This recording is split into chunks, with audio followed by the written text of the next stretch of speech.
una nueva misión especial del Gran Nuevo Sistema. Si el mundo entra en guerra, este acto de Estados Unidos, con la complicidad de Suecia, Noruega, Dinamarca y Alemania, si alguno queda para escribirlo, habrá sido el comienzo.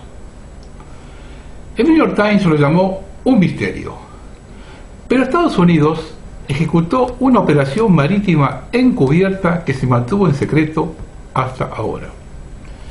El Centro de Salvamento y Buceo de la Marina de los Estados Unidos se encuentra en un lugar tan oscuro como su nombre, en lo que alguna vez fue un camino en la zona rural de la ciudad de Panamá, una ciudad turística que ahora está en auge en el extremo suroeste de la Florida, 70 millas al sur de Alabama. El complejo del centro es tan anodino como su ubicación. Una monótona estructura de hormigón posterior a la Segunda Guerra Mundial, que tiene el aspecto de una escuela secundaria vocacional en el lado oeste de Chicago. Una lavandería que funciona con monedas y una escuela de baile se encuentra al otro lado de lo que ahora es una calle de 4 carriles. El centro ha estado entrenando buzos de aguas profundas altamente calificados durante décadas, que, una vez asignados a las unidades militares estadounidenses en todo el mundo, son capaces de realizar buceo técnico para hacer el bien, utilizando explosivos C4 para limpiar puertos y playas de escombros y artefactos explosivos sin detonar, así como los malos, como volar plataformas petroleras extranjeras, obstruir las válvulas de admisión de las centrales eléctricas submarinas, destruir las esclusas de canales de navegación cruciales. El centro de la ciudad de Panamá, que cuenta con la segunda piscina cubierta más grande de América, fue el lugar perfecto para reclutar a los mejores y más taciturnos graduados de la escuela de buceo, que lograron con éxito el verano pasado lo que tenía autorizado hacer a 260 pies bajo la superficie del mar Báltico. En junio pasado, los buzos de la Marina, que operaban bajo la cobertura de un ejercicio de la OTAN de mediados de verano ampliamente publicitado como Baltops 22, colocaron los explosivos activados de forma remota que 3 meses después destruyeron 3 de los 4 oleoductos Nord Stream, según una fuente con conocimiento directo de la planificación operativa. 2 de los gasoductos que se conocían colectivamente como Nord Stream 1 habían estado proporcionando a Alemania y gran parte de Europa occidental gas natural ruso barato durante más de una década. Se había construido un segundo par de tuberías llamada Nord Stream 2, pero aún no estaban operativas. Ahora, con las tropas rusas reunidas en la frontera con Ucrania y la guerra más sangrienta en Europa desde 1945 a la vista, el presidente Biden vio los oleoductos como un vehículo para que Vladimir Putin usara el gas natural como un arma para sus ambiciones políticas y territoriales. Cuando se le pidió un comentario, Ariane Watson, una portavoz de la Casa Blanca, dijo en un correo electrónico: "Esto es una ficción falsa y completa". Tammy Thorpe, portavoz de la CIA, escribió de manera similar: "Esta afirmación es total y absolutamente falsa". La decisión de Biden de sabotear los oleoductos se produjo después de más de 9 meses de debates altamente secretos dentro de la Comunidad de Seguridad Nacional de Washington sobre la mejor manera de lograr ese objetivo. Durante gran parte de ese tiempo el problema no era si hacer la misión, sino cómo hacerla sin tener una idea clara de quién era el responsable. Había una razón burocrática vital para confiar en los graduados de la escuela de buceo Hardcore del centro de la ciudad de Panamá. Los buzos eran solo de la Marina y no miembros del Comando de Operaciones Especiales de Estados Unidos, cuyas operaciones encubiertas deben ser informadas al Congreso e informadas con anticipación a los líderes del Senado y la Cámara, la llamada Banda de los 8. La administración Biden estaba haciendo todo lo posible para evitar filtraciones, ya que la planificación se llevó a cabo a fines de 2021 y en los primeros meses de 2022. El presidente Biden y su equipo de política exterior, el asesor de seguridad nacional Jake Sullivan, el secretario de Estado Tony Blinken y Victoria Nuland, la subsecretaria de Estado para Políticas, expresaron su hostilidad hacia los dos oleoductos que funcionaron uno al lado del otro durante 750 millas bajo el mar Báltico, desde dos puertos diferentes en el noreste de Rusia, cerca de la frontera con Estonia, pasando cerca de la isla danesa de Bornholm antes de terminar en el norte de Alemania. La ruta directa que eludió cualquier necesidad de transitar por Ucrania había sido una bendición para la economía alemana, que disfrutó de una abundancia de gas natural ruso barato, suficiente para hacer funcionar sus fábricas y calentar sus hogares, al tiempo que permitía a los distribuidores alemanes vender el exceso de gas a un precio razonable, un beneficio en toda Europa occidental. Una acción que podría atribuirse a la administración violaría las promesas de Estados Unidos de minimizar el conflicto directo con Rusia. El secreto era esencial. Desde sus primeros días, Washington y sus socios de la OTAN vieron Nord Stream 1 como una amenaza para el dominio occidental. El holding detrás de esto, Nord Stream AG, se incorporó en Suiza en 2005 en sociedad con Gazprom, una empresa rusa que cotiza en bolsa, que produce enormes ganancias para los accionistas y que está dominada por oligarcas que se sabe que están esclavizados por Putin. Gazprom controlaba el 51% de la empresa, con 4 empresas energéticas europeas, una en Francia, una en los Países Bajos y 2 en Alemania, que compartían el 49% restante de las acciones, y tenían derecho a controlar las ventas posteriores del gas natural de bajo costo a locales, distribuidores en Alemania y Europa Occidental. Las ganancias de Gazprom se compartieron con el gobierno ruso y se estimó que los ingresos estatales de gas y petróleo en algunos años ascenderían hasta el 45% del presupuesto anual de Rusia. Los temores políticos de Estados Unidos eran reales. Putin ahora tendría una importante fuente de ingresos adicional y muy necesaria. Y Alemania y el resto de Europa Occidental se volverían adictos al gas natural de bajo costo suministrado por Rusia, al tiempo que disminuiría la dependencia europea de Estados Unidos. De hecho, eso es exactamente lo que sucedió.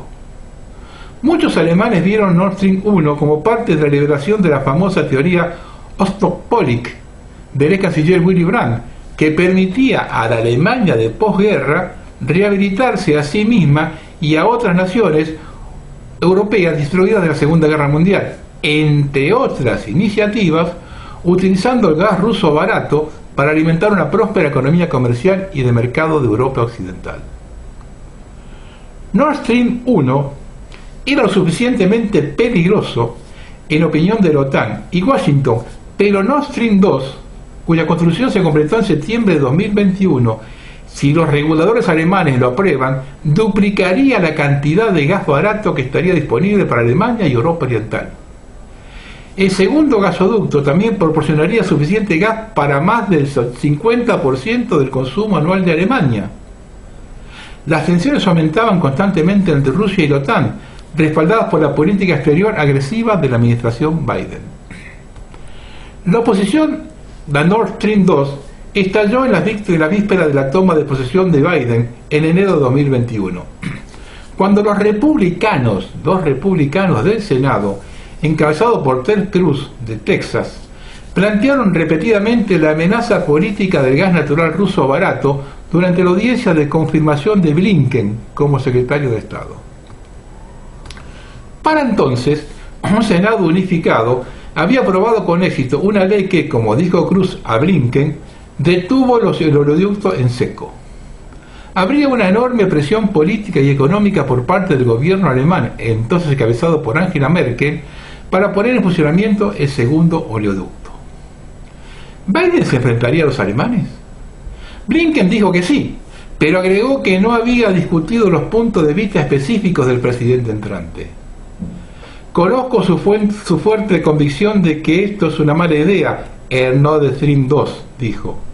Sé que nos haría usar todas las herramientas persuasivas que tenemos para convencer a nuestros amigos y socios, incluida Alemania, de que no sigan adelante. Unos meses más tarde, cuando la construcción del segundo oleoducto estaba casi terminada, Biden parpadeó. Ese mayo, en un cambio sorprendente, la administración renunció a las sanciones contra Nord Stream AG y un funcionario del Departamento de Estado admitió que tratar de detener el oleoducto a través de sanciones y diplomacia siempre había sido una posibilidad remota.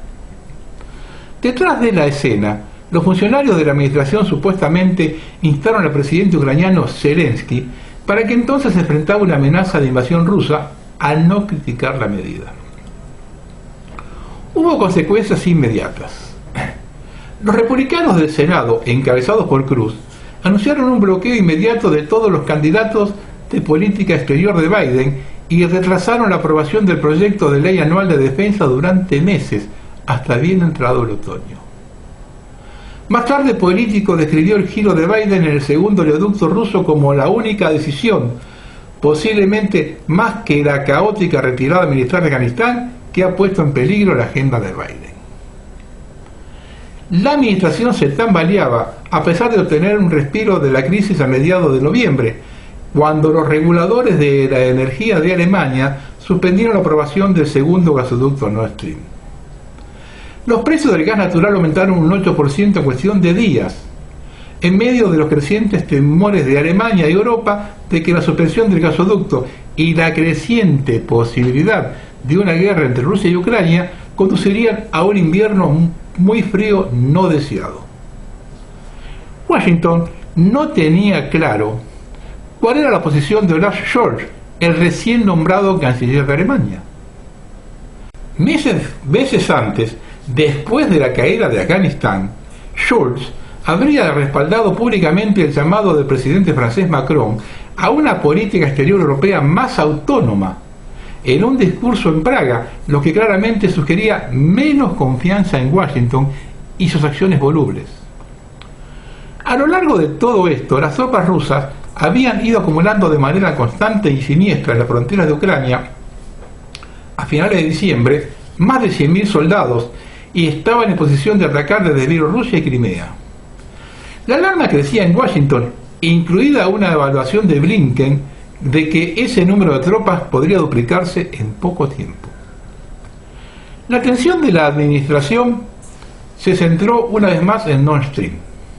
Mientras Europa siguiera dependiendo de los oleoductos para obtener gas natural barato, Washington temía que países como Alemania fueran reacios a suministrar a Ucrania el dinero y las armas que necesitaban para derrotar a Rusia. Fue en este momento inestable que Biden autorizó a Jake Sullivan a reunir a un grupo interinstitucional para idear un plan. Todas las opciones estaban sobre la mesa, pero solo una saldría. En diciembre de 2021, 2 meses antes de que los primeros tanques rusos entraran en Ucrania, Jake Sullivan convocó una reunión de un grupo de trabajo recién formado, personal del Estado Mayor Conjunto, la CIA y los departamentos del Estado y Tesoro, y preguntó para recomendaciones sobre cómo responder a la inminente invasión de Putin.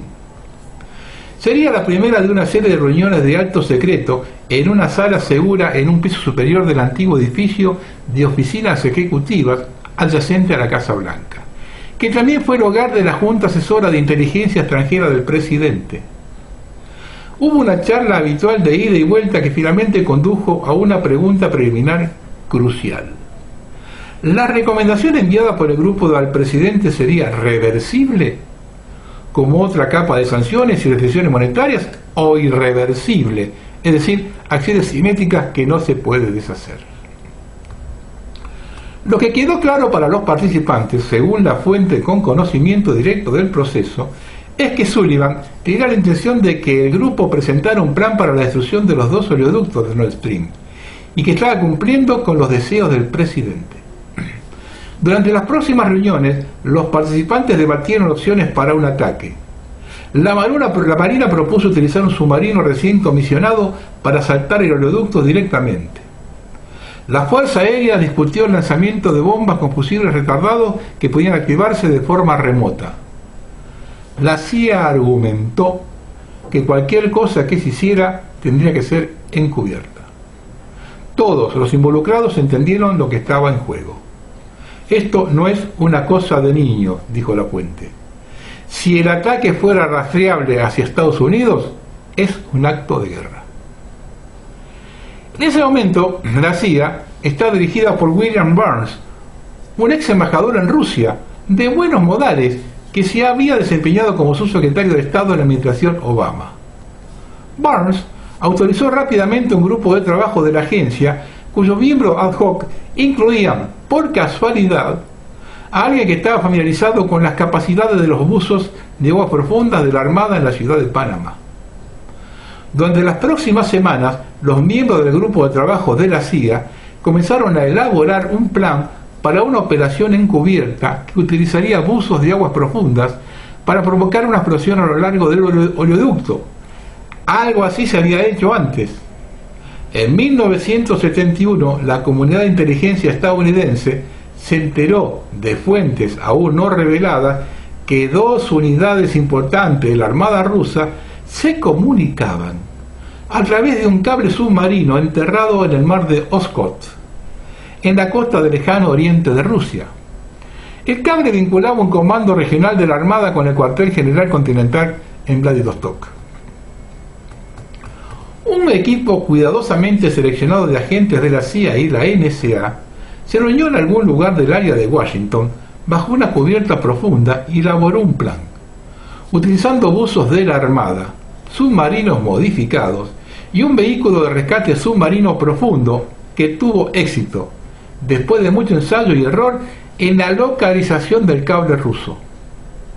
Los buzos colocaron un sofisticado dispositivo de escucha en el cable que interceptó con éxito el tráfico ruso y lo registró en un sistema de grabación. La NSA se enteró de que altos oficiales de la Marina rusa, convencidos de la seguridad de su enlace de comunicación, charlaban con sus compañeros sin encriptación. El dispositivo de grabación y sus cintas tuvieron que ser reemplazados mensualmente y el proyecto siguió adelante alegremente durante una década, hasta que se vio comprometido por un técnico civil de la NSA llamado Ronald Pelton, que hablaba ruso con fluidez. Pelton fue traicionado por un desertor ruso en 1985 y condenado a prisión. Los rusos le pagaron $5.000 por sus revelaciones sobre la operación, junto con otros $35.000 por otros datos operativos rusos que proporcionó y que nunca se hicieron públicos. Este éxito submarino, cuyo nombre en código es Ivy Bells, fue innovador y arriesgado y produjo inteligencia invaluable sobre las intenciones y la planificación de la Armada rusa. Aún así, el grupo interinstitucional inicialmente se mostró escéptico sobre el entusiasmo de la CIA por un ataque encubierto en aguas profundas. Había demasiadas preguntas sin respuestas. Las aguas del mar Báltico estaban fuertemente patrulladas por la Armada rusa y no había plataformas petrolíferas que pudieran usarse como cobertura para una operación de buceo. ¿Tendrían que ir los buzos a Estonia, justo al otro lado de la frontera de los muelles de carga de gas natural de Rusia, para entrenarse para la misión? Sería una mierda de cabra, dijeron en la agencia. A lo largo de todas estas intrigas, dijo la fuente, algunos trabajadores de la CIA del Departamento de Estado decían: no hagas esto, es estúpido y sería una pesadilla política si sale a la luz. Sin embargo, a principios de 2022, el grupo de trabajo de la CIA informó al grupo interinstitucional de Sullivan: tenemos una forma de volar los oleoductos. Lo que vino después fue impresionante. El 7 de febrero, menos de 3 semanas antes de la aparente e inevitable invasión rusa a Ucrania, Biden se reunió en su oficina de la Casa Blanca con el canciller alemán Olaf Scholz, quien después de algunas vacilaciones ahora estaba firmemente en el equipo estadounidense. En la conferencia de prensa que siguió, Biden dijo desafiante: si Rusia invade, ya no habrá un Nord Stream 2, le pondremos fin. 20 días antes, el subsecretario Nuland había entregado esencialmente el mismo mensaje en una sesión informativa del Departamento de Estado, con poca cobertura de la prensa. Quiero ser muy clara con ustedes hoy, dijo en respuesta a una pregunta: si Rusia invade Ucrania de una forma u otra, Nord Stream 2 no avanzará. Varios de los involucrados en la planificación de la misión del oleoducto quedaron consternados por lo que vieron como referencias indirectas del ataque. Fue como poner una bomba atómica en el suelo de Tokio y decir a los japoneses que la vamos a detonar, dijo la fuente. El plan era que las opciones se ejecutarían después de la invasión y no se anunciarían públicamente. Biden simplemente no lo entendió o lo ignoró. La indiscreción de Biden y Nuland, si esto es lo que fue, podría haber frustrado a algunos de los planificadores, pero también creó una oportunidad. Según la fuente, algunos de los altos funcionarios de la CIA determinaron que volar el oleoducto ya no podía considerarse una opción encubierta, porque si el presidente acaba de denunciar que sabíamos cómo hacerlo. El plan para hacer estallar Nord Stream 1 y 2 fue repentinamente degradado de una operación encubierta que requeriría que se informara al Congreso a una que se consideró como una operación de inteligencia altamente calificada con apoyo militar de Estados Unidos. Según la ley, explicó la fuente, ya existía el requisito legal de informar la operación al Congreso. Todo lo que tenían que hacer ahora era simplemente hacerlo, pero aún así tenía que ser secreto. Los rusos tienen una vigilancia superlativa del mar Báltico. Los miembros del grupo de trabajo de la agencia no tenían contacto directo con la Casa Blanca y estaban ansiosos por saber si el presidente quería decir lo que había dicho, es decir, si la misión estaba ahora en marcha. La fuente recordó: Bill Barnes regresa y dice, hazlo. La Marina noruega no tardó en encontrar el lugar adecuado en aguas poco profundas a unas pocas millas de la isla de Bornholm, en Dinamarca.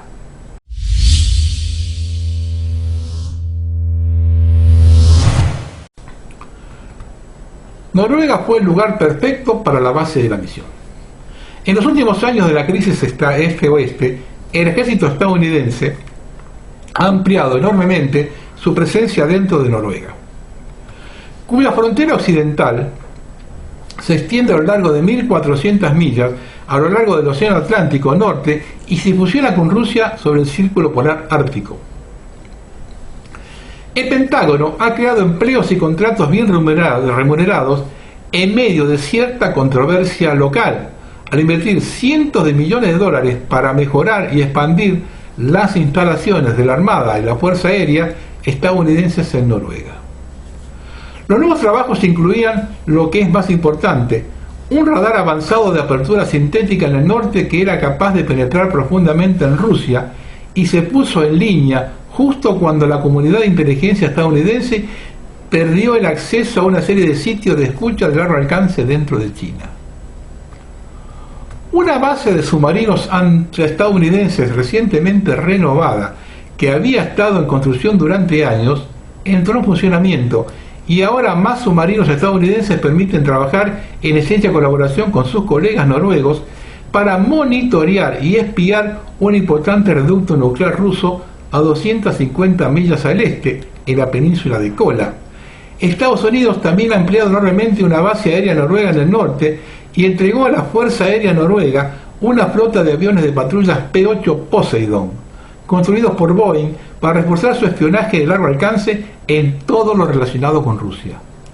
A cambio, el gobierno noruego enfureció a los liberales y a algunos moderados en su parlamento en noviembre pasado al aprobar el Acuerdo de Cooperación de Defensa Suplementario. Según el nuevo acuerdo, el sistema legal estadounidense tendría jurisdicción en ciertas áreas acordadas en el norte sobre los soldados estadounidenses acusados de delitos fuera de la base, así como los ciudadanos noruegos acusados o sospechosos de interferir con el trabajo en la base. Noruega fue uno de los signatarios originales del Tratado de la OTAN en 1949, en los primeros días de la Guerra Fría. Hoy el comandante supremo de la OTAN es Jens Stoltenberg, un anticomunista comprometido que se desempeñó como primer ministro de Noruega durante 8 años antes de pasar a su alto puesto en la OTAN, con respaldo de Estados Unidos en 2014. Era de línea dura en todo relacionado con Putin y Rusia, aunque ya no fueran comunistas, que había cooperado con la comunidad de inteligencia norteamericana desde la guerra de Vietnam. Se ha confiado en él completamente desde entonces. Él es el guante que se adapta a la mano estadounidense, dijo la fuente. De vuelta en Washington, los planificadores sabían que tenían que ir a Noruega, odiaban a los rusos, y la armada noruega estaba llena de magníficos marineros y buzos que tenían generaciones de experiencia en la exploración altamente rentable del petróleo y gas en aguas profundas. También se podía confiar en ellos para mantener la misión en secreto. Los noruegos también pueden haber tenido otros intereses. La destrucción de Nord Stream 1 y 2, si los estadounidenses pudieran lograrlo, permitiría a Noruega vender mucho más de su propio gas natural a Europa. En algún momento de marzo, algunos miembros del equipo volaron a Noruega para reunirse con el servicio secreto y la Armada de Noruega. Una de las preguntas clave era dónde exactamente el mar Báltico era el mejor lugar para colocar los explosivos.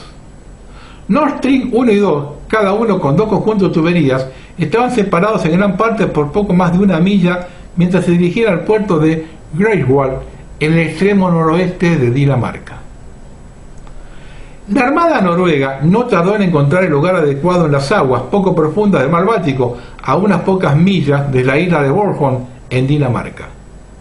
Los oleoductos se extendían a más de 1 milla de distancia a lo largo de un fondo marino que tenía solo 80 metros de profundidad.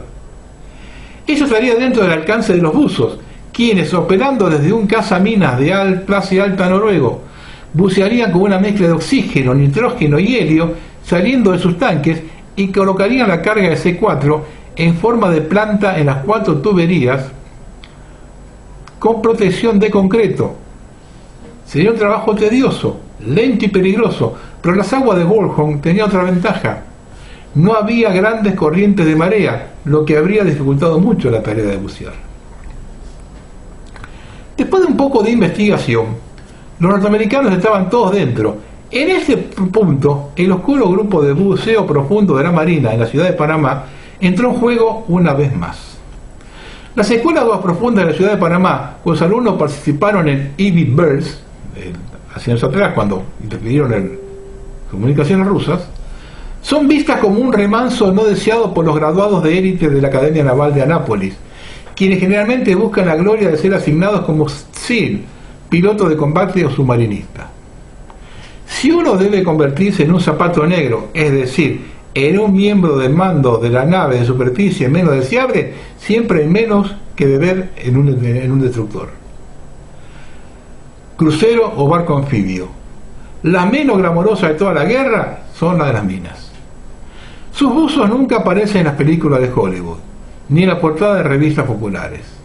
Los mejores buzos con calificaciones de buceo profundo son una comunidad compacta, y solo los mejores son reclutados para la operación, y se les dice que estén preparados para ser llamados a la CIA en Washington, dijo la fuente.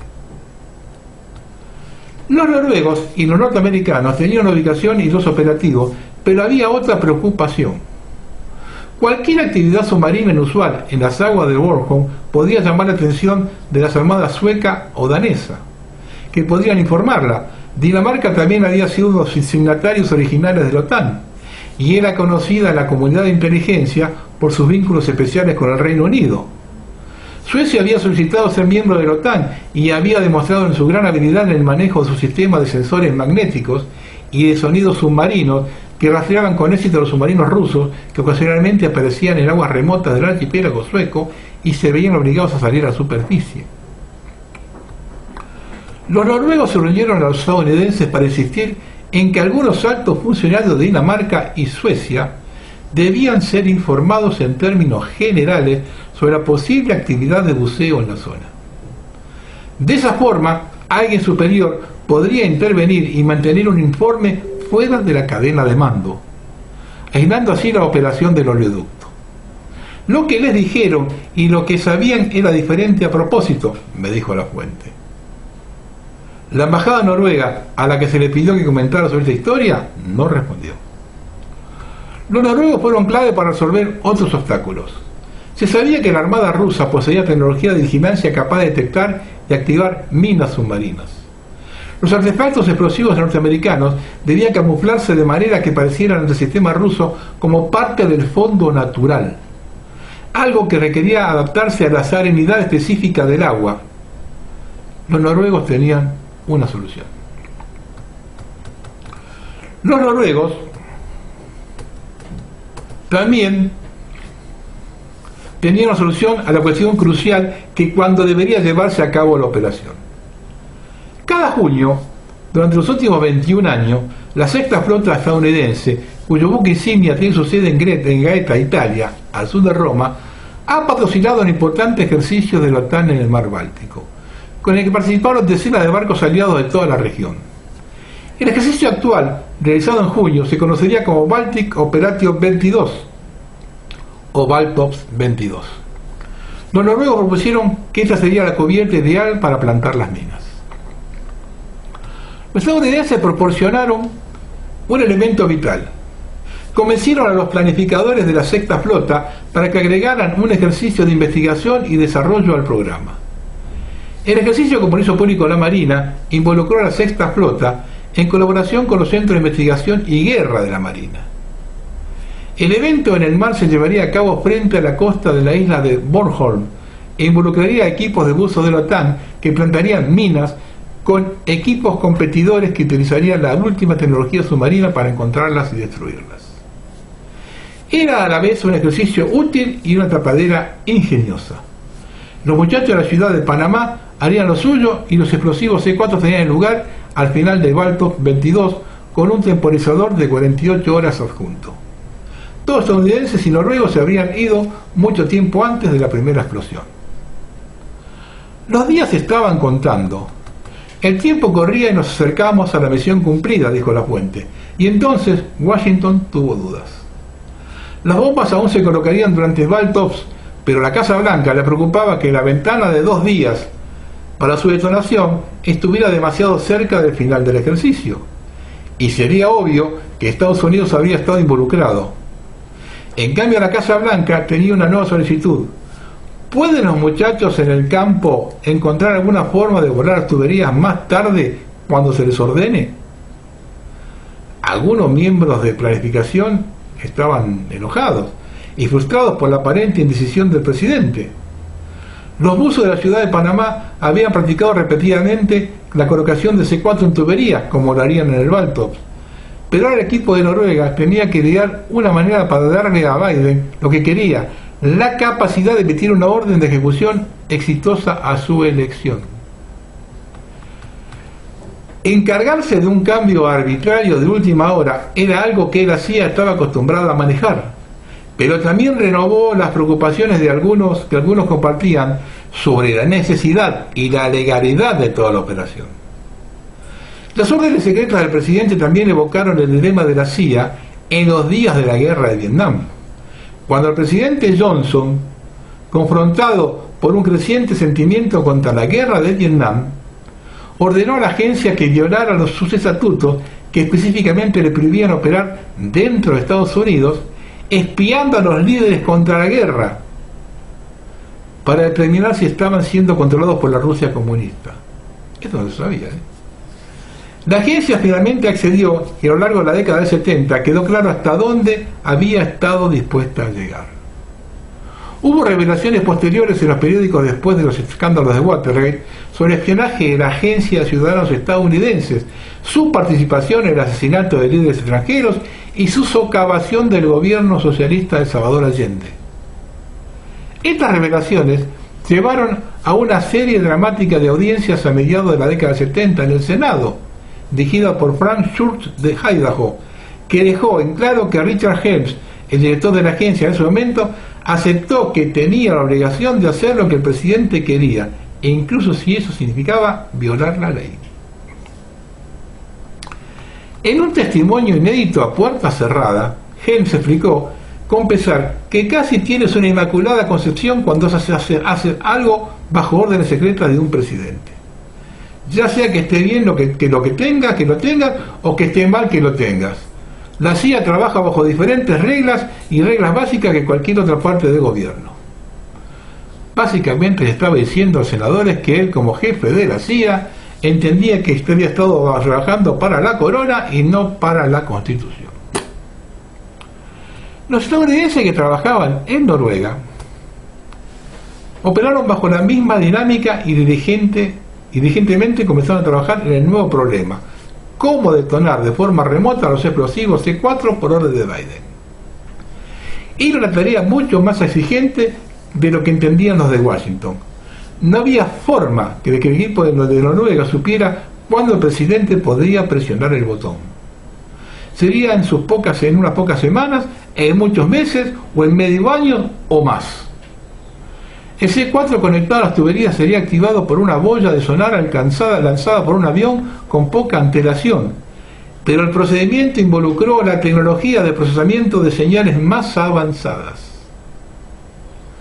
Una vez instalados los dispositivos de temporización retrasados conectados a cualquiera de los 4 oleoductos, podían activarse accidentalmente debido a la compleja combinación de ruidos de fondo del océano en todo el mar Báltico, que está muy transitado: barcos cercanos y distantes, perforaciones submarinas, eventos sísmicos, olas e incluso criaturas de mar. Para evitar esto, la boya de sonar, una vez colocada, emitiría una secuencia de sonidos tonales únicos de baja frecuencia, muy parecidos a los emitidos por una flauta o un piano, que serían reconocidos por el dispositivo de tiempo y después de unas horas preestablecidas de retraso, disparar los explosivos. El 26 de septiembre de 2022, un avión de vigilancia P-8 de la Armada de Noruega realizó un vuelo aparentemente de rutina y dejó caer una boya de sonar. La señal se extendió bajo el agua, inicialmente a Nord Stream 2 y luego a Nord Stream 1. Unas horas más tarde se activaron los explosivos de C4 de alta potencia y 3 de las 4 tuberías quedaron fuera de servicio. En unos pocos minutos, los charcos de gas metano que permanecían en las tuberías cerradas se podían ver extendiéndose en la superficie del agua, y el mundo se enteró que algo irreversible había sucedido.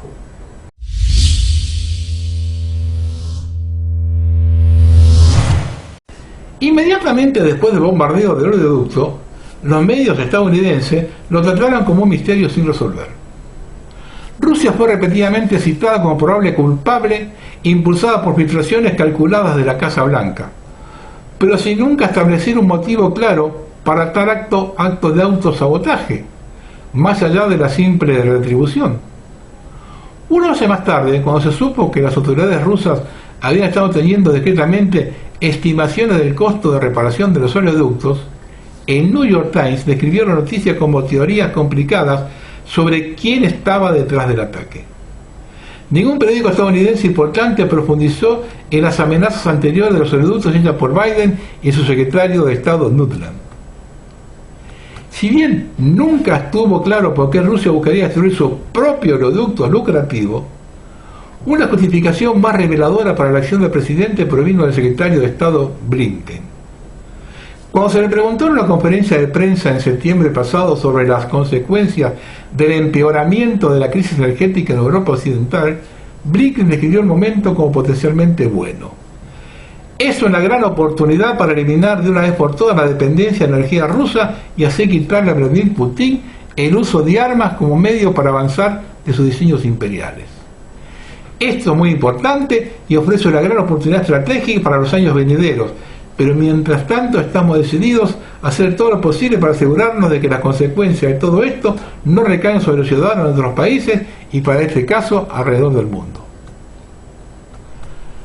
Más recientemente, Victoria Nuland expresó su satisfacción por la desaparición del más nuevo de los oleoductos.